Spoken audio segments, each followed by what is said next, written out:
சொல்லலாம் நமசிவாய. நமசிவாய. ஒரு தடவை சொல்ல சொல்ல கொஞ்சம் கொஞ்சமா துன்பம்லாம் நீங்கும். நீங்காதுன்னு நினைக்கிறவன்ட்ட போய் என்ன செய்ய முடியும்? நீக்க முடியாது இல்லையா? சரி, சின்ன சின்ன விஷயமா போர் அடிக்காம சொல்லிட்டே வரான் அப்படியே.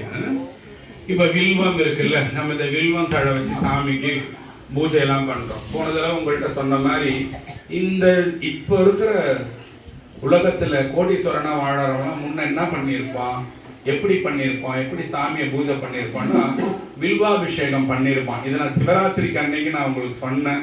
நீங்க ஞாபகம் வச்சிருக்கீங்களா எனக்கு தெரியல, திருப்பி அதை ரிப்பீட் சொல்றேன். வில்வத்துக்கு மட்டும் எந்த விதமான தீட்டோ எதுவுமே கிடையாது. வில்வம் இன்னைக்கு பறிச்சீங்கன்னா 10 நாள் கழிச்சு கூட சாமி கிட்ட வந்து போடலாம். அழுவி போன இலையாத வில்வ இலை மட்டும் சாமி ஏற்றுக்குவார். வில்வத்துக்கு மட்டும் அது உண்டு. வில்வம் நிறைய வந்து போய் சாமி இன்னைக்கு போட முடியலன்னா வீட்டுல காய வச்சு காந்த வில்வ இலைகளை கூட சாமிக்கு சமர்ப்பிக்கலாம். ஓகேவா? அப்புறம் திங்கக்கிழமை மட்டும் இந்த சோமவார நாளுன்னுவாங்க, அன்னைக்கு மட்டும் வில்வ தழைகளை பறிக்க கூடாதாம். ஓகேவா? அன்னைக்கு மட்டும் வில்வ தழைய பறிக்கவே கூடாது. மற்ற நாள் எந்த நாள் வேணாலும் வில்வ இலையை பறிக்கலாம். ஓகே, இப்போ மாணிக்க வாசகர் சாமியை தேடினாரு, சாமி வந்தாரு, அவரை ஆட்கொண்டாரு. இதெல்லாம் உங்களுக்கு முன்னே சொல்லிட்டேன் இல்லையா? திருப்பெருந்துறையில சாமி வந்து மாணிக்க வாசகரை வந்து ஆட்கொண்டாருன்றது தெரியலன்னா கூட கேட்டுக்கோங்க, அப்படி கேட்டுங்க. சரி, இப்போ மாணிக்க வாசகரை எங்க வந்து ஆட்கொண்டாரு சாமி? திருப்பெருந்துறையில வந்து ஆட்கொண்டாரு சாமி. என்னத்தால? சந்தன சாந்தின் சுந்தரா போற்றி, சிந்தனைக்குரிய சிவனே, சிந்தனைக்கு அரிய சிவனே போற்றி, எம் தமை உய்ய கொள்வாய் போற்றின்னு சொல்லிக்கிட்டே இருந்தாராம். முதலமைச்சரா இருந்தவரை குதிரை வாங்க வர மாதிரி மாணிக்க வாசகரை வந்து சிவபெருமான் வந்து தீட்சை கொடுத்துட்டு மாணிக்க வாசகரை அவரோட ஆளா ஆக்கினாரு. இதை சொன்னதால் சரி, பரவாயில்ல. இப்போ உங்க எல்லாருக்கும் சாதாரணமா இங்க யார் யாரெல்லாம் வார வாரம் வரீங்களோ அவங்களுக்கு சொல்றேன். தோடுடைய செவியன் விடையேறி ஓர் தூவன் மதிசூடின்னு அந்த ஞான சம்பந்தமூர்த்தி குழந்தை, அந்த பேர் 3 வயசு குழந்தை, 2.5 வயசு குழந்தை சாமிய பாடல முதல் தேவார பாடல் இல்லையா? தோடுடைய செவியன் விடையேறி ஓர், தோடுன்னு கம்மல். கம்மல் எந்த இடத்துல பார்த்தாராம்? இடப்பக்கத்துல பார்த்தாராம். இடப்பக்கத்துல சாமிக்கு யாரு இருக்கா? பார்வதி இருக்காங்க. அப்ப அம்மாவோட கம்மலை தான் அந்த குழந்தை ஃபர்ஸ்ட் பார்த்துக்குது இல்லையா? குழைனா ஆம்பளைங்க போடுற கம்மல் பேரு குழை, பொம்பளைக்கு போடுறது பேரு தோடுன்னு பேரு இல்லையா? இதெல்லாம் ஈஸி தானே. எங்கனாலும் தூக்கம் வருதுன்னா இப்படி யாராவது கை தூக்குனீங்கன்னா அவங்க தூக்கத்தை நான் போக்குவான். ஆமா, அப்போ தோடு, தோடுனா இடப்பக்கத்துல இருக்கு, சாமி குழந்தை பார்த்து இருக்குது. சரி, தோடுடைய செவியன், தோடுன்றது என்னது? மங்களகரமானது இல்லையா? மங்களகரமா தேவார பாடல குழந்தை ஆரம்பிச்சுதான். அதனாலதான் தோடு உடைய செவியன்னு சொல்லுச்சு. விடையேறி ஓர் தூவன், தூவன் சொல்லுது, நிலா இருந்ததுன்னு சொல்லுது. சரி, அதை விட்டுலாம். காடுடைய சுடலை பொடி பூசி என் உள்ளம் கவர் கல்வன்னு சொல்லுது. 3 வயசு குழந்தையோட உள்ளத்தை சாமி கொள்ளையடிச்சிட்டாராம். இப்போ ஒரு வண்டி நீங்க வச்சுக்கிறீங்க, ஒவ்வொரு கார் வச்சுக்கிறீங்கன்னு வச்சுக்கீங்க. உங்க காரை ஒருத்தர் வந்து திருடின்னு போயிட்டானா அவன் அந்த காரை என்ன வேணா செய்யலாம் இல்லையா? உடைக்கலாம், வீல கயிட்டலாம், வேகமா ஓட்டின்னு போய் இடிக்கலாம், நல்லாவும் வச்சுக்கலாம் எல்லாம். அந்த குழந்தை என்ன சொல்லுதுன்னா, விடையேறி ஒரு தூவன் மரிசூடி காடுடைய சுடலை பொடி பூசி என் உள்ளம் கவர் கல்வன்னா அந்த குழந்தையோட மனசையே சாமிக்கு முழுசா கொடுத்துச்சான். அந்த குழந்தையோட மனசையே சாமிக்கு முழுசா கொடுத்துச்சான். ஏன்டா அந்த தேவையில்லாத கதையெல்லாம் பேசினு கேக்குறீங்களா? மாணிக்க வாசகர் பாடனதால சாமி வந்தார். இந்த குழந்தை நமக்கு சொல்லுது, இது வரைக்கும் இந்த பாட்டை நீங்க எல்லாம் என் கூட பாடி இருப்பீங்க. ஆனா ஏனுடைய மலராள் முனையினாள், ஏனுடைய மலராள் முனையினாள் பணிந்து ஏத்தன ஒரு லைன் வருது. அதுக்கு என்ன அர்த்தம் யாரா இது வரைக்கும் கேட்டிருக்கீங்களா? கேட்டது கிடையாது. ஏடுன்னா நல்ல வாசனை, ஏடுடைய மலரால் நல்ல வாசனை பொருந்திய மலர்களால சாமி போன ஜென்மத்துல, ஏன் சொல்றேன்னா சாமியோட தோடுடைய செவியன் விடையேறிவோர் தூவன் மதிசூடி காடுடைய சுடலை பொடி பூசி என் உள்ளம் கவர் கள்ளன், உள்ளத்தை சாமி கொள்ளை கொண்டதால அதுக்கு என்ன ஆச்சு? போன ஜென்மத்துல செஞ்ச ஞாபகம் வருது. என்னாவது? போன ஜென்மத்து ஞாபகம் வந்து ஏடுடைய மலராள் முனையினாள் பணிந்து ஏற்ற சாமி, போன ஜென்மம் பூரா உன்னை நல்ல மலர்களால நான் அர்ச்சனை செஞ்ச சாமி. இப்ப எல்லாருக்கும் சாமி வந்துருவாரா? காட்சி கொடுப்பாரா? கொடுக்க மாட்டார். அப்ப என்ன செய்யணும்? இந்த பாருங்க, இந்த சின்ன பாட்டிலே இவ்வளவு மீனிங் இருக்கு. நம்ம சும்மா பாடினே போறோம், தோளுடைய செவியன் பாடுறோம். ஏழுடைய மலரை வச்சு அந்த குழந்தை முன் ஜென்ம பிறப்புல சாமியை அர்ச்சித்ததால சிவபெருமான் நேரா அந்த குழந்தைக்கு காட்சி கொடுத்தார். அதான் அந்த தோளுடைய செவியன்ல ஞானசம்பந்தமூர்த்தி குழந்தை பாடுறது. யாருக்காவது இதுல ஏதாவது டவுட் இருக்கா? பீனுடைய பிரமாபுரம் மேவிய பெம்மான் இவன் என்றேன் கடைசி லைன்ல சொல்லுது. பீனுடைய பிரமாபுரம்னா என்னன்னா சீர்காழி. சீர்காழி கோயில்ல தானே சாமி வந்து காட்சி கொடுத்தாரு. யாருக்கு? இப்ப இவ்வளவு நேரம் கேட்டீங்கல்ல, இப்ப யாருக்கு காட்சி கொடுத்தாரு? யாரு இதெல்லாம் சொல்றது? ஞான சம்பந்தமூர்த்தி குழந்தைக்கு சாமி காட்சி கொடுத்ததை பத்தி உங்ககிட்ட இவ்வளவு நேரம் நான் சொன்னேன் இல்லையா? சரி, எது நடந்தாலும் நம்ம வாழ்க்கையில நம்ம நல்லதுக்குன்னு தான் யோசிச்சுன்னு போக வேண்டியதா இருக்கும் இல்லையா? ஒரு சின்ன கட்டமையில் ஒண்ணு சொல்றேன். கொஞ்சம் இந்த தூக்கம்ன்ற ஸ்டேஜுக்கே போகாம ஒரு ராஜா என்ன பண்ணிட்டு இருந்தா, உட்காந்து பழம் வெட்டு இருந்திருக்கான். ஒரு ராஜாங்கத்துல பழம் வெட்டிட்டு இருக்கும்போது அவனோட விரல் என்ன போச்சு, தவறுதெல்லாம் வெட்டும் போது கையில ஒரு பெரிய காயம் வந்து போச்சு. மந்திரி உடனே என்ன சொன்னா, எல்லாம் நன்மைக்கேன்னு சொன்னான், எல்லாம் நல்லதுக்கேன்னு சொன்னான். உடனே ராஜா என்ன விடுது, இன்னும் எனக்கு ஆச்சு, எனக்கு வேண்டிய வேலையை நீ பார்க்கல, எல்லாம் நல்லதுக்கேன்னு சொல்றேன்னு சொல்லிட்டு அவன் என்ன பண்ணான், எடுத்துன்னு போய் ஜெயில போட்டான். யார? மந்திரியை ஜெயில போட்டான். கட்டிக்கின்னு இவர் என்ன பண்றாரு, வேட்டையாட போயிட்டாரு. வேட்டையாட போற இடத்துல ஒரு பெரிய ஒரு அரக்கர்கள் கூட்டத்துல ராஜா மாட்டிக்கிட்டான். இத மாதிரி ஒரு வித்தியாசமான ஆள் இல்லை. இப்ப ராஜானா சாதாரணமா போயிருப்பானா, நகை போட்டிருப்பான், எல்லாம் போட்டிருப்பான். அவன் ஒரு வித்தியாசமான ஆளுனாவே அந்த கூட்டம் என்ன பண்ணுது, ராஜாவை பலி கொடுத்தோம்னா இன்னைக்கு அவங்க சாமிக்கு முடிவு பண்ணிடுச்சு. கேளுங்க, கொஞ்சம் கேளுங்க. எல்லாரும் பலி கொடுத்தோடனே என்ன ஆயிடுச்சு, மந்திரிய ராஜா எடுத்துட்டு போய் என்ன பண்ணான், ஜெயில உள்ள போட்டான்ல, ஜெயில உள்ள போட்டு கதவை சாட்டும் போது மந்திரி சொன்னான் எல்லாம் நன்மைக்கு. ஃபர்ஸ்டும் சொன்னான் எல்லாம் நன்மைக்கேன்னு, அதுக்காக ஜெயில போடுறாங்க. அப்பயும் சொல்றான் எல்லாம் நன்மைக்கு. ராஜாவை எடுத்துட்டு போய் என்ன பண்றாங்க, வந்து வெட்டுறதுக்கு போறாங்க. வெட்ட போகும்போது இது ஏன்னா கொஞ்சம் இந்த சாமி விஷயம் எல்லாரும் கதையா கொஞ்சம் சொல்ல மாட்டீங்களான்னு எதிர்பார்க்கிறவங்களுக்காக சின்ன சின்ன கதையா இன்னைக்கு வெளியே எடுத்துட்டு போறேன். பார்த்தீங்களா? அவன் என்ன பண்றான், மஞ்சள் எல்லாம் பூசி ராஜா வெட்டுறதுக்கு போய் இவன் கையில இருக்கிற கட்டை ஒருத்தன் பார்த்துட்டான். இவன் ஏற்கனவே ஊனமா இருக்கிறான், இவனுக்கு நம்ம பலி கொடுக்க கூடாது, நம்ம சாமி இவனை ஏத்துக்காதுரா, இவனை விடுறான்னு சொல்றான். உடனே என்ன பண்றான், ராஜாவை விட்டுட்டாங்க. ராஜா போற குதிரை எப்படி இருக்கும், பயங்கரமா போகல, பஞ்ச கல்யாணின்னு பேரு, அப்படியே பறக்குமா குதிரை. அதுல என்ன பண்ணா, உழுது அடிச்சுட்டு ஓடி வந்து இந்த மாதிரி நடந்ததை மந்திரி கிட்ட சொல்றான். ஏன் இந்த மாதிரி நான் போனேன்டா, இந்த விரல் இது ஆனதுக்காக நான் விட்டாங்கன்னு சொல்றான். அவன் சொல்றான், நான் நல்லா வந்திருந்தேன்னா உன் கூட நானும் வந்திருப்பேன். நான் எல்லாம் நன்மைக்குன்னு சொன்னதால தான் நீ என்னை ஜெயில போட்ட, நான் பாதுகாப்பா போயிட்டேன். உன்னையும் நம்பி நானும் வந்திருந்தா என்னைய உன்னை ஊனமாகறேன்னு விட்டுட்டு இருக்கு, என்ன போட்டிருப்பாங்கடா அந்த இடத்துல. அதனாலதான் எல்லாம் நன்மைக்கேன்னு சொல்லி மந்திரி சொன்னானா. எதுக்கு நீங்களும் என்ன நினைக்கணும்னா, ஏதாவது ஒரு தவறு, ஒரு பிரச்சனை இல்லை எது நடந்தா ஏதோ ஒரு சில நல்லதுக்காகத்தான் இந்த பிரச்சனை நமக்கு வந்திருக்குன்னு எல்லாத்தையும் நம்ம ஏத்துக்கிற பக்குவம் நமக்கு என்னைக்கு வருதோ அன்னைக்கு நம்ம கூட சாமி நம்ம கூட இருப்பார். நம்ம ஒரு பிரச்சனையை போய் என்ன செய்ய நம்ம என்ன பண்றோம், 9 பிரச்சனையும் ஆக்குறோம். அக்பர்னு ஒருத்தர் வாழ்ந்தார். அவர்கிட்ட வேலை செஞ்சவன் பேரு தான்சேன்னு பேர். அக்பர் கிட்ட வேலை செய்யறவன். அவனோட வேலை என்னன்னா பாட்டு பாடி காட்டணுமா. யாருக்கு? அக்பருக்கு தினந்தோறும் பாடல் சாமி பாட்டா கேட்பாராம். அக்பர் சாமி பாடு கேட்கும் போது இவனை கேட்டாராம், தான்சேன் நீ இவ்வளவு நல்லா பாடுறியடா, உனக்கு யாரு குருன்னு கேட்டாராம். பாபா ஹரிதாஸ்னு ஒருத்தர் இருக்கிறாரு, அவர் எங்கடா இருக்கிறாரு, நாளைக்கு அவரை ராஜாங்கத்துக்கு வந்து என்ன பார்க்க சொல்லுன்னு சொன்னான். அதுக்கு தான்சேன் என்ன சொன்னானா, ராஜா உங்களோட அதிகாரம்லாம் என்கிட்ட தான், நீங்க வர சொன்னா அவன் வரமாட்டான். ஏன்னா அவ்வளவு திமிரு பிடிச்சானா. இல்ல அவர் யாருக்கும் வரமாட்டாரு. சரி, அவர் எங்கடா இருக்காருன்னா அவர் அந்த இடத்துல ஒரு கூரை வீட்டுல வாழறாரு என் குருன்னு சொன்னோடனே, சரிடா வாடா மாறு வேஷத்துல போலன்னு சொல்லிட்டு அக்பர் என்ன செய்யறாரு, தான்சேன் 2 பேரும் முகமூடி மேல் போட்டு வேற வேஷத்துல போனா பாபா ஹரிதாஸ்ன்றவரு ஒரு பாட்டு ஒண்ணு பாடுறாரு. அந்த பாட்டு வந்து அவ்வளவு தெய்வீகமா இருந்தது அந்த பாட்டு கேட்கறதுக்கு. யாருதோட? தான்சேன் பாடுறான்ல அக்பருக்கு, அதை விட தெய்வீகமான பாட்டு ஒண்ணு பாடுனானா யாரு? தான்சேனோட குருவான பாபா ஹரிதாஸ் பாடினான. ஏன் சொல்றேன்னா, எனக்கு பாட வரல, எனக்கு குரல் வரலன்னு பூக்கட்டுற அம்மா சொன்னாங்கல்ல, அவங்களுக்காக இந்த சின்ன கதை இந்த இடத்துல உங்களுக்கு நான் சொல்றேன். பாட வரலன்னு சொல்றவங்க சாமிக்காக பாட போறேன் இப்போன்னு நினைச்சீங்கன்னா அந்த குரல், அந்த நளினம், அந்த உடம்பு, அந்த மூச்சு, இதெல்லாம் உங்களுக்கு எங்கிருந்து கொடுப்பாங்க, யாரு வந்து கொடுப்பாங்கன்னு உங்களுக்கு தெரியவே தெரியாது. நல்ல அருமையான குரல், மூச்சு எல்லாமே உங்களுக்கு வரும். ஓகேவா? வில்வத்தை பத்தி சொன்னேன். அப்புறம் என்ன சொன்ன? மாணிக்க வாசகரை பத்தி சொன்னேன். ஞான சம்பந்தர் பூ போட்டு சாமியை கும்பிட்டதால சாமி வந்துட்டாருன்னு சொன்னேன்.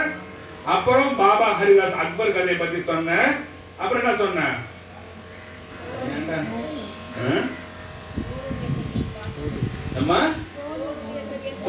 தோடு பத்தி சொன்ன, தோடு ரொம்ப மங்களகரமான பத்தி சொன்ன. இப்போ நம்ம யாராவது இப்ப தீட்சை வாங்கி இருக்கோமா? யாராவது நீங்க வாங்கி இருக்கீங்களா தீட்சை? தீட்சை ஆனா வாங்கணும்னு சொல்றாங்க இல்லையா? தீட்சை வாங்கணும்னு சொல்றாங்க. சரி, வாங்கலன்னு கிருஷ்ண பரமாத்மான ஒருத்தர் இருந்தார், கிருஷ்ணன். கிருஷ்ணன் என்ன பண்ணாரோ அவரோட சீடர்கள் எல்லாம் விட்டு இருக்கிற பூவெல்லாம் பறிச்சு சிவ பூஜை பண்ணுவாங்க தினந்தோறும். உபமன்யு முனிவர்னு ஒருத்தர் இருந்தார். அவர் யாருன்னு கேட்டீங்க. சரி, நான் கிட்ட இருக்கிறேன் சொல்றேன். அந்த புலிக்கால் முனிவர் இருக்காரு தெரியுமா, வியாக்கியபாதர், அவரோட புள்ள பேரு தான் உபமன்யுன்னு பேரு. அவரோட புள்ள பேரு உபமன்யு முனிவர்னு பேரு. அந்த உபமன்யு முனிவர் முறையா தீட்சை வாங்கி சிவபெருமான கும்பிடுறவர். அவரு தினந்தோறும் இவரோட சீடர்கள் எல்லாம் போய் பூ பறிக்க போகும்போது எந்த பூவே சில நாள் காணா போயிடுதான். எப்படி இந்த பூவெல்லாம் காணா போகுதுன்னு கேட்கும் போது கிருஷ்ணர் மாதிரி சாமி கும்பிட ஆரம்பிச்சுட்டாரு, சிவ பூஜை பண்ண ஆரம்பிச்சுட்டாரு. கிருஷ்ணரோட சீடர்கள் எல்லாம் பூவெல்லாம் பறிச்சுன்னு போயிடுறாங்கன்ன போது உபமன்யு என்ன சொன்னா, அந்த கிருஷ்ண சிவ பூஜை பண்ணிட்டு தூக்கி போடுறான் பாரு பூவு, அதெல்லாம் எடுத்துன்னு வாடான்னு சொன்னாராம். ஏன்? மறுபடியும் வச்சு பூஜை பண்றதுக்கு. ஏன் எடுத்துன்னு ஒருத்தவங்க பூஜை பண்றது ஏன் திருப்பி கேட்டாரு? கிருஷ்ணர் உபதேசம் வாங்காம பூஜை பண்ணிருக்காரு.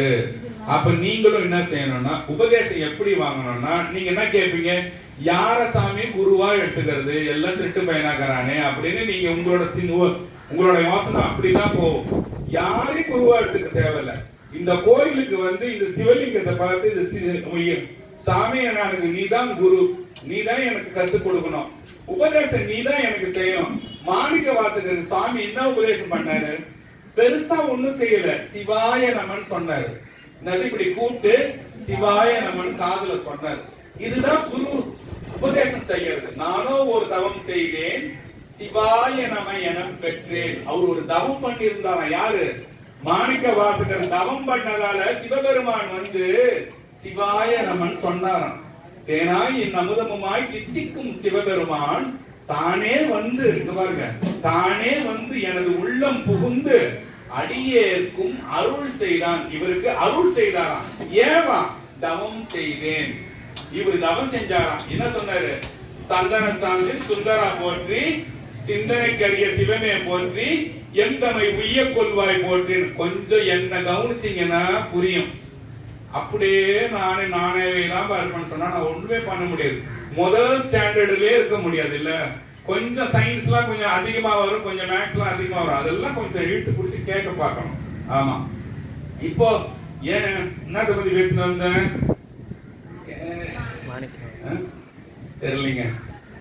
சரி, சந்தன சாந்தி சுந்தரா போடுறேன்னு அப்புறம் இவர் மாணிக்க வாசகர் எப்படி சொன்னாரோ அதே மாதிரி சொன்னதால சாமி வந்தார் இல்லையா?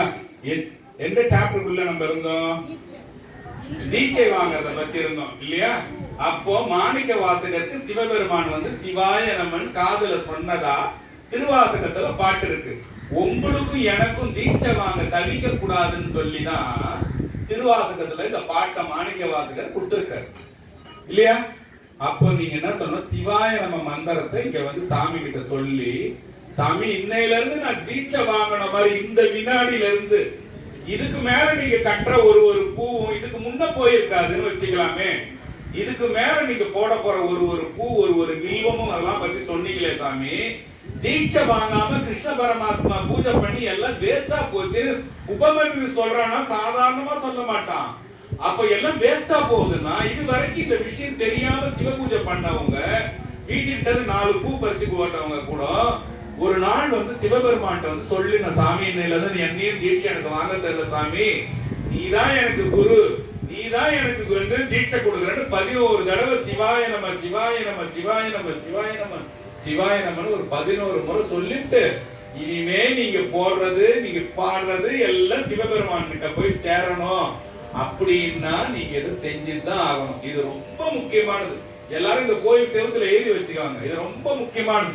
என்னன்னு தெரியாமலே இவ்வளவு நாள் நான் வாழ்ந்துட்டேன், எனக்கு என்னமே தெரியலையே, நானும் கும்பலா வந்துட்டு போயிட்டேன்றத விட எல்லாரும் தீட்சை வாங்கலாம். மாணிக்க வாசகர் வழியா தீட்சை வாங்கிட போறீங்க இல்ல இல்லையா? மாணிக்க வாசகர் சொல்ல சிவபெருமான் மாணிக்க வாசகர் காலு கீழே உட்கார்ந்து எழுதுறார். எழுதுவாரா யாருக்காது? இல்லையா? எழுதுவாரா? எழுத மாட்டார். ஆமா, அதை நீங்க ஞாபகம் வச்சுக்கோங்க. இப்ப தீட்சை வாங்கறத பத்தி கேட்டுட்டீங்களா? இன்னைக்கு என்னென்ன மொத்தமா பேசிருக்கிறீங்க? வில்வத்தை பத்தி பேசிருக்கிறீங்க, தீட்சையை பத்தி பேசிருக்கிறீங்க. பூ போட்டு டெய்லி சாமியை கும்பிடணும்ன்றதுதான் அந்த ஏழுடைய மலராள் புனை நாள் பணிந்து ஏற்றது.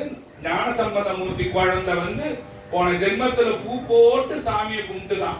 அதனாலதான் சாமியும் அம்மாவும் வந்து ஒன்னா காட்சி கொடுத்து தேவாரத்துல முதல் பாட்டு வர மாதிரி ஒரு வாய்ப்பு கொடுத்திருக்கிறாங்க ஞானசம்பந்தருக்கு, இல்லையா? இப்போ தி இன்னர் லைஃப் ஒரு புக் இருக்கு. உங்களுக்கு யாருக்கா யூடியூப்ல கிடைச்சா பாருங்க. நான் போய் சொல்றேன்னு யோசிக்க கூடாது. அந்த இன்னர் லைஃப்ல என்ன எழுதி இருக்கு தெரியுமா? தி இன்னர் லைஃப். நீங்க கூட அப்படியே ரெக்கார்ட் பண்ணி கூட கேளுங்க. தி இன்னர் லைஃப். இந்த புக் யாரு எழுதுறதுன்னா சார்லஸ் டபிள்யூ லெக் பீட்டர் என்ற ஒரு எழுதுறது. சார்லஸ் டபிள்யூ லெக் பீட்டர் என்ற ஒரு கிறிஸ்தவர் எழுதுறது இந்த புக்கு. என்ன எழுதியிருக்காரு? ஏன்னா நமக்கு இந்த இடத்துல அந்த பத்தி பேச்சு என்னத்துக்குன்னு கேட்டீங்கன்னா நான் அதை பத்திலாம் பேச மாட்டேன். அந்த புஸ்தகம் நீங்க கிடைச்சதுன்னா யூடியூப்ல பார்க்கலாம்.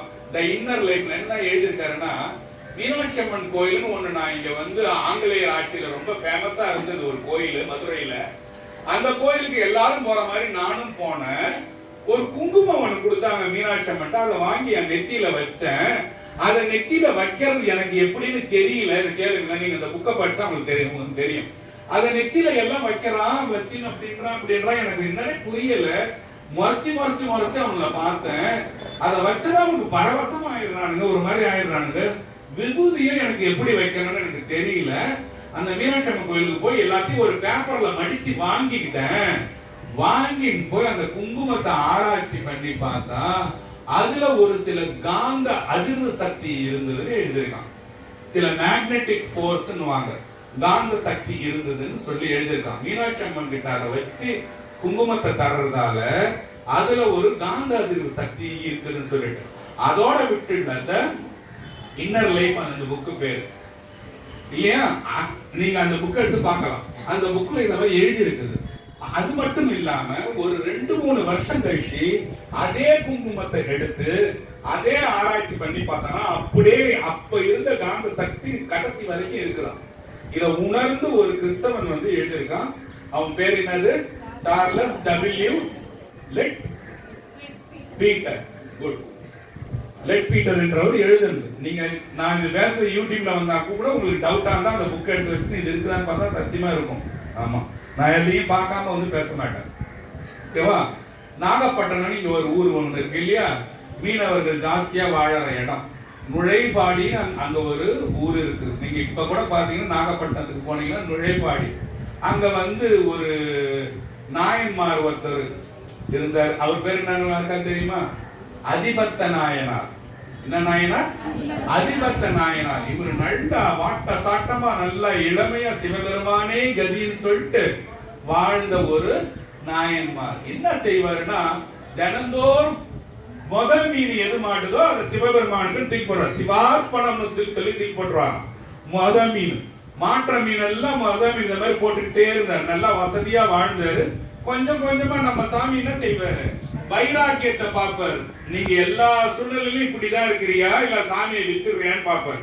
இவர் என்ன பண்ணாரு? கொஞ்சம் கொஞ்சமா என்ன பண்ண ஆரம்பிச்சிட்டாரு? அந்த கடல்ல புயல் காத்து வெள்ளம் மாதிரி கொடுத்து மற்ற விலையில எல்லாத்துலயும் மீன் மாட்டுது. அதிபத்த நாயனாருக்கு மட்டும் மீனே மாட்ட மாட்டேங்குது. ஒரே ஒரு மீன் ரொம்ப நேரம் கழிச்சு பெருசா கிடைக்குது. ஆசை காட்டுறாரு. நல்லா 2000 ரூபாய் 3000 ரூபாய் நல்ல மீனா காட்டுறா இவனுக்கு. பெரிய மீனா. இவர் என்ன பண்றாரு? துளியும் அது சட்டை பண்ணாம சிவார்ப்பணம்னு தூக்கி கடாசிடுறாரு. அதுக்கப்புறம் வலைய போடுறாரு. நாள் முழுக்க போறாரு. வலை கிடைக்கவே இல்லை. கிடைக்காதால என்ன பண்ணாரு? சொத்தை வித்தாரு, வீடு வித்தாரு, வாசல் வித்தாரு, அழுவுறாரு. புயல் வருது, கண்ணால பாக்குறாரு, கண்ணுல தண்ணியா வருது. கடலுக்கு தினந்தோறும் போறாரு. சிவபெருமானுக்கு ஒரு மீனாவது கிடைச்சிருந்தமே நினைக்கிறாரு தவிர எனக்கு சோறு கிடைக்கணும்னு நினைக்கலையா. இன்னைக்கு சிவபெருமானுக்கு ஒன்னாவது கிடைச்சு கடைசியா வரும்போது ஒரு மீன் ஆப்பிடுவான். இவன் அந்த ஒரு மீனை எடுத்துன்னு போய் மார்க்கெட்ல வித்துறான்னு சாமி பாக்குறது. அதையும் தூக்கி போட்டு சிவார்ப்பணம்னு போயிடுறாங்க. இந்த மாதிரி போயிட்டு இருக்கும்போது ரொம்ப பசி பட்டினி தாங்க முடியாம உடல் எல்லாம் தளர்ந்து முடியாம ஒரு நாள் இடத்துல அலைய வீசும் போது ஒரு பெரிய தங்க மீன், அதுல ரத்தின கற்கள் பொறிச்ச ஒரு பெரிய மீன் சாமி கொடுத்தாராம். காலங்காத்தால கூட இருந்தவன் எல்லாம் சொன்னாராம், டேய் இந்த மீனை விட்டுறாதா, இந்த மீனை விட்டுடாத, நீ ரொம்ப ஏழ்மையில இருக்கிறியடா, இதை எடுத்து போய் வித்துடா, இதுல இருக்கிற கல்லாம் வித்து சாமி சாமி இருக்கிற சாமி தாண்டா கொடுத்துக்கிறாரு, இது எப்படி மாத்திரம் பாருங்க உங்க கூட இருக்கிறவன், இது சாமி தான் நீ ஏழை ஆயிட்டு கொடுத்துக்கிறாரா, வித்துடுறா எடுத்துன்னு போயின்றான். என்ன பண்றாரோ எடுத்து பாக்குறாராம், எடுத்து அப்படியே விட்டாராம். சிவார்ப்பணம்னு அப்பயும் விட்டாராம். சாமி அம்மாவோட விடையில வந்து காட்சி கொடுத்தாராம்.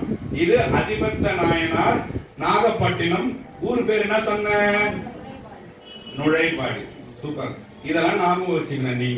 நீங்களும் அந்த மாதிரி நீங்க செய்யற தொழில்ல இந்த மாதிரி தீர்க்கமா ஏதாவது ஒண்ணு டெய்லி சாமிக்கு சிவார்ப்பணம்னு சொல்லிட்டு போடணும். எதையுமே போட முடியல சாமினா ஒரு பூவாவது போடணும். போடுவீங்களா? போடுவீங்க. அதே மாதிரி நிறைய பேர் சாமிக்கு அம்மாக்காக ரொம்ப விசுவாசமா இருந்தவங்களுக்கு எல்லாம் அம்மாவை வந்து காட்சி கொடுத்திருக்காங்க, சாமி வந்து காட்சி கொடுத்தாரு. திருமாளிகை தேவர்னு ஒருத்தர் வாழ்ந்தார். அவர் பேரு கேள்விப்பட்டிருக்கீங்களா? இல்லையா? திருமாளிகை தேவர். இவர் யாருன்னு கேட்டீங்கன்னா திருவிசைப்பான்னு ஒரு பாட்டு வரும், 9ஆம் திருமுறை. யாருக்கா தெரியுமா? தெரிஞ்சா கை தூக்குங்க பார்ப்போம். திருவிசைப்பா தெரியல இல்லையா? நரசிங்க மன்னன் ஒருத்தன் வாழ்ந்தா, அவர் கூட திருமாளிகை தேவர் போய் சண்டை போடுறாரு. நல்லா கேளுங்கம்மா, நல்லா கேளுங்க. இது நல்லா தூக்கம் வர போற நேரம், இது வரைக்கும் கொஞ்சம் நிக்கிறீங்க. திருமாளிகை தேவர் வந்து நரசிங்க மன்னன் கூட சண்டை போடுறாரு. அவன் திருமாளிகை தேவர்ன்றவன் பெரிய பார்வதி பக்தன். அம்மான்னு கூப்பிடுறான்.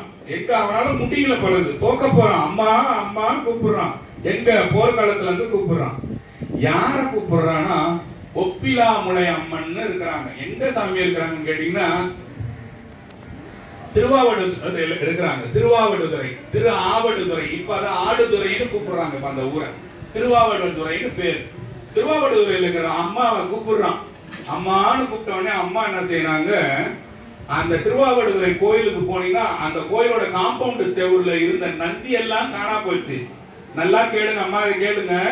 திருவாவடுதுறை செவுத்துக்கு மேல இருக்கிற நந்தி அத்தனையும் காணா போச்சு. ஏன் போச்சு? எங்க போச்சு? திருமாளிகை தேவர் கூட்டாராம் அம்மான்னு. அதுக்காக பார்வதி சொன்னாங்க, ஆயின் எல்லா நந்தியும் எழுந்துறேன், எல்லாம் எழுந்திருச்சு போ. திருமாளிகை தேவர் கூப்பிடுறான், போ. போய் எல்லா நந்தியும் சேர்ந்துச்சான், ஒன்னா சேர்ந்து அசூர நந்தியா ஒண்ணு ஆச்சான். பயங்கர ஆக்ரோஷமா அந்த போர்க்களத்துல ஓடிச்சான். எல்லாம் புறமுதுக்கு காட்டு ஓடான். அதை பார்த்துட்டு ஐயோ ஐயோ இது இப்படி வருதுன்னு அடிச்சு அவன் மேல இடிச்சு தள்ளுதான். இடிக்கிற இடத்துல அவன் ஓடி போய் சாவறான். ஏன் சொல்றேன்னா அங்க இருக்கிற நந்தி தான் நான் பார்த்த நந்தியே பெரிய நந்தி. 14 அடி 9 அங்குலம் இருக்கிற நந்தி. நீங்க எல்லாம் என்ன சொல்லுவீங்கன்னா, இல்ல தஞ்சாவூர்ல இருக்குங்க பெரிய நந்தி, ராஜராஜ சோழன் காட்டின. ராஜராஜ சோழன் காட்டின வந்து 12 அடி தான் நந்தி. திருவாவடுதுறையில இருக்கிறது 14 அடி 9 அங்குலம். இந்த நந்திகள் எல்லாம் சேர்ந்தது பாருங்க, சேர்ந்து விஸ்வரூபமா கோபமா வந்து அந்த நந்தி அந்த இடத்துல வந்து போருக்கு போயிட்டு வந்து உட்கார்ந்துதான். அந்த நந்தி தான் திருவாவடுதுறை நந்தி. இந்த செய்தியெல்லாம் நீங்க சத்தியமா நீங்க ஒரு சைவன் இருந்தா, ஒரு சிவன் கோயிலுக்கு வந்தா நம்ம கத்துக்கணும். நம்ம சொல்றதை இப்ப இந்த நந்தி கேட்கும். கேட்கும்ல, என்னையும் பாராட்டுறான், சாமியும் பாராட்டினா, அம்மாவையும் சொன்னா, நந்தியும் நம்மளையும் சொல்றான்னு கேட்கும். அத மாதிரி இந்த திருமாளிகை தேவர் பாடனர் தான். அதுதான் ஒளிவளர் விளக்கேன்னு ஒரு பாட்டு ஒன்று பாடிருக்கு. கேட்டிருக்கீங்க தானே? கேட்டிருக்கீங்களா? யாருக்காவது அந்த பாட்டு தெரியுமா? பாடுறீங்களா? நீங்க பாடுறீங்களா? கேட்டிருக்கீங்களா? ஒளிவளர் விளக்கே உலப்பிலா ஒன்றே, ஒளிவளர் விளக்கே உலப்பிலா ஒன்றே, உணர்வு சூழ்கடந்ததோர் உணர்வே, தெளிவலர் பளிங்கில் திரள் மடி குன்றே, தெளிவலர் பளிங்கில் திரள் மடி குன்றே, சித்த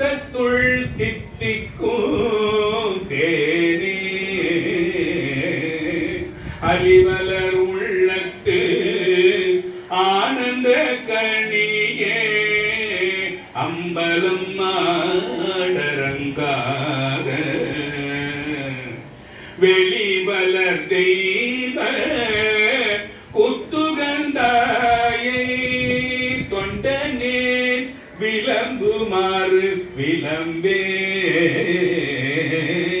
ஒளிவலர் விளக்கே உலப்பிலா ஒன்றே உணர்வு சூழ் கடந்ததோர் உணர்வே. இவருதான் இந்த திருமாளிகை தேவர். சாமி இப்படிலாம் பாடனா அம்மா கூட்ட நேரத்துல வராம இருப்பாங்களா? ஐயாவை பாடுறார். சசிகண்ட சிகண்டா சாமகண்டா அண்டவானா நற்பெரும் பொருளாய் உரை கலந்து உன்னை என்னுடைய நாவினால் நவிர்வான் அற்பன் என் உள்ளத்தே அளவிலா உன்னை தந்த பொன்னம்பலத்தர சேர்வாராம். அற்பையாம யாரு பாடுறவன்? அற்ப பையனா? அற்பன் என் உள்ளத்தே அளவிலா உன்னை தந்த பொன்னம்பலத்தர சேர் சிதம்பரத்துல பாடுறான். போய் அளவில்லாம உன்னை கொடுத்துட்டே சாமி, நான் நீ எனக்குள்ள அளவில்லாம வந்துட்டியே, என்னால தாங்க முடியலன்னு சாமியை புகழ தற்பெரும் பொருளே சசிகண்ட சிகண்டா சாமகண்டா அண்டவானான் சாமி புகழ்ந்து தர்றான் பாருங்க. நற்பெரும் பொருளாய் உரை கடந்து உன்னை என்னுடைய நாவினால் நவிழ்வான் அற்பன் என் உள்ளத்தே அளவிலா உன்னை தந்த பொன்னம்பலத்து அரசே கற்பமாய் உலகாய் அள்ளை ஆனாயாய் தொண்டனே கருதுமாறு கருதேன் பாடினான் சுவாமிக்கு. யாரு பாடினது? யாரு? திருமாளிகை தேவர். வாயை திறக்கணும், அப்படியே தூக்க, அப்படியே பீச்சு காத்துக்கு போக கூடாது. ஆமா, இதெல்லாம் கேட்கணும். இவன் இப்படி பாடினதால என்னாச்சு? சாமி வந்துட்டாரு. திருமூல நாயனார் இருக்கிறார் தெரியுமா? இங்க பாருங்க, 3வது சேலை திருமூலர். கொஞ்சம் ஸ்பீடா வாங்க. 3000 வருஷம் வாழ்ந்த திருமூலர் அங்க இருக்கிற அரச மரத்துக்கு கீழே தான் உட்கார்ந்து ஜீவ சமாதி ஆனாரு. திருவாவடுதுறை போனா பார்க்கணும். அந்த கோயிலுக்கு நவகோடி சித்தர் புறம்னு பேரு. இது கேளுங்க, நவகோடினா என்னது? 9 கோடி சித்தர்கள் அந்த கோயில்ல வாழ்ந்து இருக்காங்க. அந்த சித்தர்கள் எல்லாம் கூடி என்ன பண்ணாங்க தெரியுமா? பெரிய அரச மர பறந்து மாதிரி பறந்துக்கிறாங்களாம். பறந்துக்கினே சிவபெருமான் வர்ணமா கீழே வெயில் மேல பட்டுடக்கூடாதான்.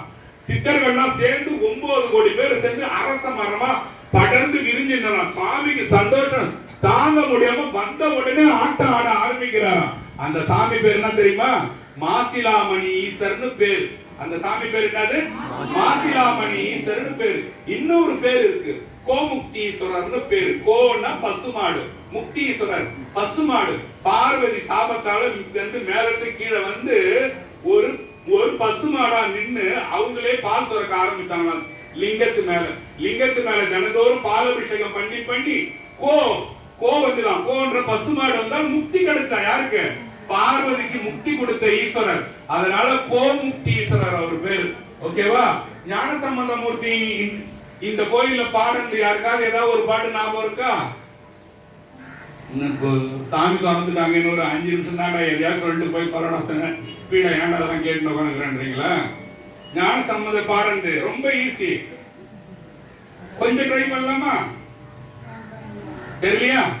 இடரினும் தளரினும் எனதொரு நோய் தொடரினும் முனகடல் தொழுதெழுவேன் கடல் தனில் அமுதோடு கலந்த நஞ்சை மிடரினில் அடக்கிய வேதியனே இதுவோ எமை ஆளுமாறு ஈவதொன்று எமக்கு இல்லையே அதுவோ உனது இன்னருள் ஆவடு துறை அரணே.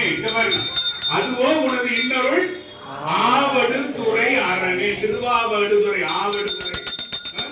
இடரினும் தளரினும் எனதொரு நோய் தொடரினும் உனகடல் தொழுதெழுவே கடல் தனில் அமுதொடு கலந்த விடரினில் அடக்கிய வேதியனே நஞ்சை விடரினில் அடக்கிய வேதியனே இதுவோ எமை ஆளுமாறு ஈவதொன்றமக்கில்லையே அதுவோ உணவின் அருள் ஆவடு துறை அரணே. இந்த பாட்டு பாட்டு ஞானசம்பந்த மூர்த்தி வந்து திருவாவடுதுறையில பாடினார். ஏன் பாடணும்? பைத்தியமாவது அங்க போய் பாடுறதுக்கு. அரை தூக்கம் இருக்கிறவங்க நல்லா கண்ணை வீழ்ச்சி பாருங்க. ஆமா, யாரும் அப்படி இருக்கக்கூடாது. ஏன் பாடுறேன்னா, ஞானசம்பந்தரோட அப்பா வந்து சிவபூஜை பண்றதுக்கு காசு இல்ல பண்ணும் போது 1000 பொற்காச ஒரு மூட்டையில போட்டு அங்க இருக்கிற பலிபீடத்துல வந்து ஒரு சிவகணம் வந்து மேல இருந்து ஒரு சிவகணம் வந்து 1000 பொற்காசு உள்ள மூட்டையை வந்து பலிபீடத்துல வச்சுட்டு போச்சான். அந்த கோயிலுக்கு போனா பாருங்க, பலிபீடம் இது வரைக்கும் நீங்க அவ்வளவு பெருசு பார்த்தே இருக்க மாட்டீங்க. நம்ம நந்தியோட பீடம் இருக்க புல்லு அதை விட பெருசா இருக்கும் பலிபீடம். 1000 பொண்ணு உள்ள மூட்டையை எடுத்துட்டு வந்து ஞானசம்பந்தரோட அப்பா பேரு என்ன? சிவபாத ஹிருதயர்னு பேரு. அவருக்கு கொடுத்துட்டு போச்சான். அந்த மூட்டை பேர் என்ன தெரியுமா? உளவாக்கிழின்னு பேரு. டெய்லி எடுக்க அடுத்த நாள் ரொம்பிக்கினே இருக்கும். அந்த மாதிரி உளவாக்கிழி வந்த கோயில் தான் அந்த கோயில். அந்த கோயில் பத்தி எல்லாம் சொல்லிட்டேன் இல்லையா? முக்தீஸ்வரர் சொல்லிட்டேன், அப்பா பேரு மாசிலாமணி ஈஸ்வரர் சொல்லிட்டேன், அம்மா பேரு ஒப்பிலா முளையம்மன் சொல்லிட்டேன், 9 கோடி சித்தர்கள் வந்தாங்கன்னு சொல்லிட்டேன், ஞானசம்பந்தரோட அப்பாக்கு 1000 பவுன் கொடுத்தாங்கன்னு சொல்லிட்டேன், நரசிங்க மன்னனை பார்வதி இருக்கிற நந்தியெல்லாம் ஓடி போன வச்சு வாங்கன்னு சொன்னச்சு, 14 அடி 9 அங்குல நந்தின்னு சொல்லிட்டேன். அந்த கோயிலை பத்தி சொல்லினேன். இடரினும் தளரினும் பாட்டு சொன்ன ஞானசம்பந்தருது. திருமாளிகை தேவர் பாடுறது 2 பாட்டு சொன்ன. என்னன்னா, தற்பெரும் பொருளே சசிகண்ட சிகண்டா சொன்ன ஒண்ணு. அப்புறம் ஒளிவலர் விளக்கே உழப்பிலா ஒன்றே சொன்ன இல்லையா? இவ்வளவு செய்திகள் உங்களுக்கு குறுக்கி எடுத்துட்டு வந்துட்டேன். இதுதான் திருவாவடுதுறை. திருவாவடுதுறை கோயில் போகிறீங்களா? ஆவடுதுறை போகிறேன்னா நான் போய்கிறேன்னு சொல்லணும். ஏன் இப்ப நான் உங்களுக்கு நான் சொன்னேன் இல்லையா? அதெல்லாம் நினைச்சு அப்படியே இந்த கோயிலை பார்த்தாலே இந்த கோயிலுக்கு நீங்க போயிட்டீங்க. அதுக்காக சொல்றேன். ஓகேவா? இப்போ நம்ம வந்து தெரியல. சரி, அனல்வாதம் புனல்வாதம்னு 2 வந்தது. ஞானசம்பந்தம் உங்களுக்கு ஷார்ட்டா சொல்றேன். 5 நிமிஷம் தான் இருக்கு, ஷார்ட்டா சொல்லிடுறேன். ஞானசம்பந்தர் வந்தாரு, மதுரை கிட்ட ஒரு கொட்டாயில தங்கி இருந்தாரு. அவர் தங்கி இருந்த கொட்டாயில நெருப்பு வச்சுட்டாங்க. நெருப்பு வச்ச உடனே அவரோட சிஷ்யர் 1000 பேர் உள்ள இருந்தாங்க. எல்லாரும் சேர்த்து நெருப்பு வைக்கிறான். யார் வைக்கிறா? சமணர்கள் வைக்கிறாங்க மதுரையில. ஒண்ணுமே தெரியல சாமி, பாட்டா தெரியல எனக்கு. இது கதையா தான் சொல்றேன், இதை கேளுங்க. உடனே கூன் பாண்டியன் ஒருத்தவங்க கதை உங்களுக்கு ஏற்கனவே பேசியிருக்கேன் இல்லையா? கூன் விழுந்த பாண்டியனுக்கு ஞானசம்பந்த மூர்த்தி குழந்தை போய் விபூதி தடவுது. ஒரு பக்கத்துல விபூதி தடவுனது அவன் கூன் நிமிந்து ஏந்திரிச்சுக்கிறான். அவன் பேரு நின்ற சீர். சூப்பர். நின்ற சீர் நெடுமாறன் அவனுக்கு பேராச்சா. இது ஒண்ணாச்சு. இத சமணர்கள் ஒத்துக்கல. நீங்க திட்டுதனம் பண்றீங்க, நீங்க மாயம் பண்றீங்க, மந்திரம் பண்றீங்கன்னு என்னடா செய்யணும், வேற என்னடா செய்யணும்னு கேக்குறான். சம்பந்தருக்கு அப்ப 7 வயசு. 7 வயசு குழந்தை இந்த மாதிரி வித்தையெல்லாம் செய்யுது. அவங்க நம்ப மாட்டாங்க, சாமியோட பக்தியை ஒத்துக்கல இல்லையா? அப்பதான் இந்த பாட்டு சொல்ல, மந்திரமாவது நீரு, வானவர் மேலது நீரு, சுந்தரமாவது நீரு, துதிக்கப்படுவது நீரு, தந்திரமாவது நீரு, சமயத்தில் உள்ளது நீரு, செந்துவர் வாய் உமை பங்கன் திரு ஆலவாயான் திருநீரன் உள்ள பாடுது. அனல்வாதம் புனல்வாதம் 2 கூப்பிடுறாங்க. அனல்னாது நெருப்பு, புனல்னாது தண்ணி. புனல்வாதம் என்ன பண்ணணும்னு கேட்டீங்கன்னா, ஒரு ஓலையில ஒரு பாட்டை எழுதி போடணும். ஓகேவா? அந்த ஓலை வந்து வைகை நதியில அடிச்சுன்னு போவாம எதிர்த்துட்டு வந்ததுன்னா நாங்க ஒத்துக்கிறோம்னு சொல்றாங்க. அப்போ ஞானசம்பந்தர் எழுதின பாட்டு என்ன தெரியுமா? யாருக்காவது கண்டிப்பா கத்துக்கணும். எங்க கோயில ஒருத்தர் பேசுறாருன்னா இதெல்லாம் போய் வெளியில போய் நீங்க படப்படன்னு பேச வாய் அடைஞ்சு போவாங்க. எங்கேயும் நல்லா கத்து கொடுத்துறாங்க இல்லையா? வாழ்க அந்தனர் வானவர் ஆனினம்னு கடைசியா சாமி வந்து இறங்கும் போது ஒரு பாட்டு பாடுவோம் இல்லையா? யாருக்காவது வேலை கிடைக்கல சுவாமி, என் பையன் ஒழுங்கா ஸ்கூலுக்கு போக மாட்டான், படிக்க மாட்டான்னா, வாழ்க அந்தனர் வானவர் ஆனினம் வீழ்க தன்புணல் வேந்தனும் ஓங்குக ஆழ்க தீயது எல்லாம் அரண் நாமமே சூழ்க வையகம் துயர்த்தீர்களே. இந்த பாட்டு தான் அந்த தண்ணியில எழுதி போட்ட பாட்டு. இந்த பாட்டு என்ன ஆச்சு தெரியுமா? எதுக்குன்னு வந்துதான். அந்த ஊர் பேர் என்ன தெரியுமா? திரு ஏடகம்னு பேர். ஏடுன்னா என்னது? பேப்பர். ஏடு கரெக்ட்ன்றாங்க. அந்த ஏடு எதுக்குன்னு வந்த ஊர் பேரு திரு ஏடகம்னு இன்னைக்கு நீங்க போய் பார்க்கலாம். இப்ப என்ன வாதம் போயிடுது? புனர்வாதம் போயிடுச்சா? அனல்வாதம் என்ன பண்ணா, ஓலைச்சுவடை கட்டி நல்லா எரியிற நெருப்புல போடுறானா. சமணன் போட்டா எரிஞ்சு போச்சு, ஞானசம்பந்தமூர்த்தி குழந்தை ஒரு பாட்டை எழுதி போடுது, பச்சையாவே இருக்குது. அதனால அந்த பாட்டுக்கு பேர் என்ன தெரியுமா? பச்சை பதிகம்னு பேரு. என்னது? பச்சை பதிகம்னு பேரு. அது என்ன பாட்டு தெரியலையா? என்ன பாட்டு எழுதி போடுறதுன்னு ஞானசம்பந்தர் யோசிச்சாரு. அப்ப பாத்தீங்கன்னா இவ்வளவு ஓலை சுவடி இருக்கு ஞானசம்பந்தர்கிட்ட. அப்ப என்ன பண்ண செய்யுதுன்னா கயிறு சாட்சி பாக்குது. ஒரு கயிறை எடுத்து போட்டு இழுக்கும் போது ஒரு பாட்டு வந்து, போகமார்த்த பூன்முளையால் தன்னோடு பொன்னகலம் பாகமார்த்த ஆகமார்த்த தோளுடைய கோவன ஆடையின் மேல் நாகமார்த்த நம்பெருமாள் மேது நல்லாரே நமச்சிவாயம். போகமார்த்த பூன்முளையாள் தன்னோடும் பொன்னகலம் பாகமார்த்த பைங்கள் வெள்ளேற்ற நல் பரமேட்டி ஆகமார்த்த தோளுடையன் கோவன ஆடையின் மேல் நாகமார்த்த நம் பெருமான் மேயது நல்லாரே. என்ன ஊரோட பாட்டு? திருநள்ளாருக்கு வேண்டிய பாட்டு. திருநள்ளாறு தர்பாரண்யேஸ்வரருக்கு பாடின பாட்டு சாமிக்கு அந்த நேரத்துல வருது. அனல்வாதம் புனல்வாதம் ரெண்டு சொன்னேன் இல்லையா? திருஞான சம்பந்தன்னு சொல்லும் போது இந்த கதையெல்லாம் உங்களுக்கு ஞாபகம் வரணும். இன்னும் நிறைய பேசுறதுக்கு வந்த டைம் இல்ல. மேல் பெரும்பள்ளம் கீழ் பெரும்பள்ளம்னு ரெண்டு ஊரை பத்தி பேச வந்த. ரெண்டுத்தையும் அடுத்த தடவை உங்களுக்கு பேச பாக்குறேன். இப்பயே பேசலாம், இப்ப டைம் இல்ல. இருக்கான்னு தெரியல, இருந்தா பேசுவேன். சாமி இன்னும் எவ்வளவு டைம் இருக்கு?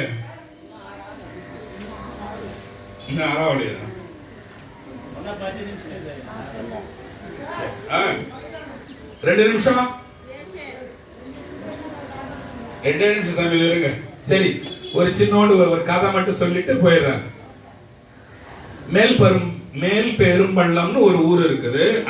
அந்த ஊர்ல இருக்கிற சிவலிங்கம் பாத்தீங்கன்னா பாம்பு புத்து போல இருக்குமா சிவலிங்கம். அதனால அதுல என்ன பண்ண முடியாது?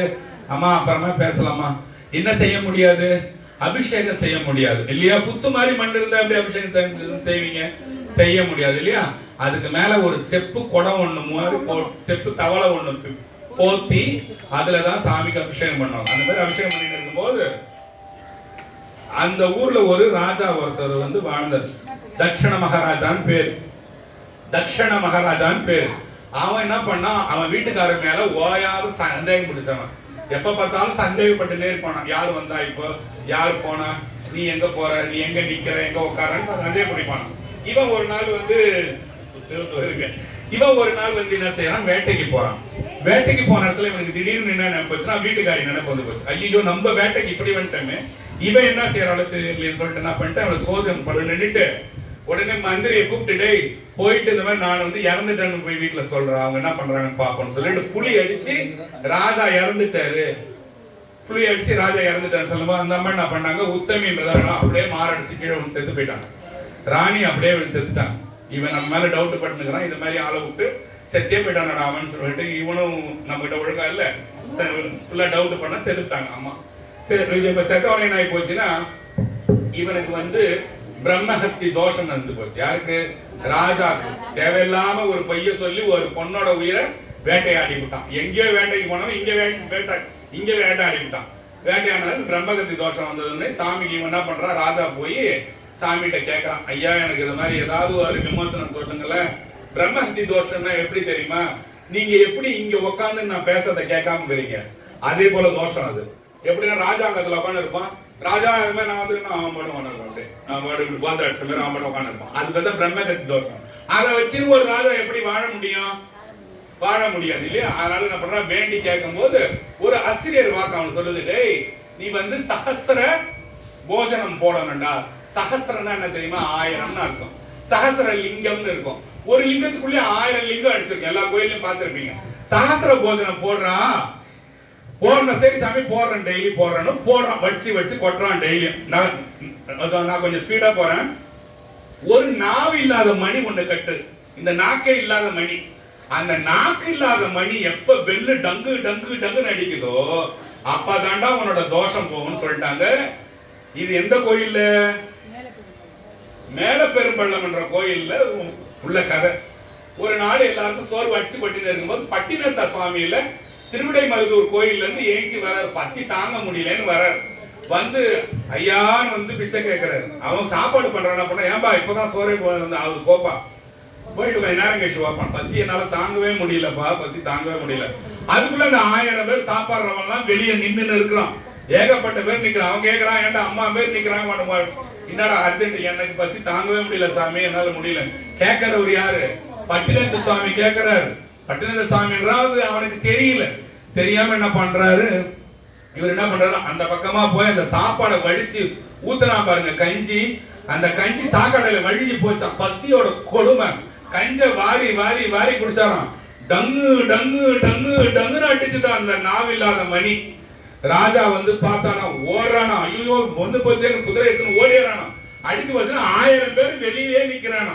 ஐ யாரோட விட்ட சாப்பிட, சாப்பாடே போடலன்றான். ஐ சாப்பாடு போட பூரா பெல் அடிச்சுது, யாரா அங்க இருக்கிறீங்கன்னு எல்லாரும் விட்டானா. 4 தான் இல்ல சாமி. ஒருத்தர் வந்து கேட்டாரு, சோறே ஆவலன்னு சொல்லிட்டு சாமி. வெள்ளி அப்புறம் அடிக்குது, ஓடுறா போய் 4 பக்கம் தெரிஞ்சா பட்டினத்தார் கஞ்சி குடிச்சு நிக்கிறாராம். கீழே அந்த சாக்கடையில கஞ்சி எடுத்து குடிச்சாராம். ராஜா வந்து பட்டினத்து சுவாமி காலில் விழுந்து, பட்டினத்து சுவாமிகள் என்ற சித்தரான ராஜாவுக்கு வந்து பாவ விமோசனம் கிடைச்ச கோயில் வந்து மேல பெரும்பள்ளம் என்ற கோயில். அதனால சின்ன இன்ட்ரோடக்ஷன் கொடுத்துட்டு உங்களை அப்படியே அமைதியா விட்டுறேன். அதையே இந்த வாரம் கூட யோசிச்சிருக்கு. மேல பெருமணத்துல பட்டினத்தார் வந்து சாப்பாடு கஞ்சி குடிச்சாரு, அந்த கோயில் எப்படி இருக்கும் எப்படி இருக்கும்னு யோசிச்சு இருக்கு. நல்லது. நம சிவாய.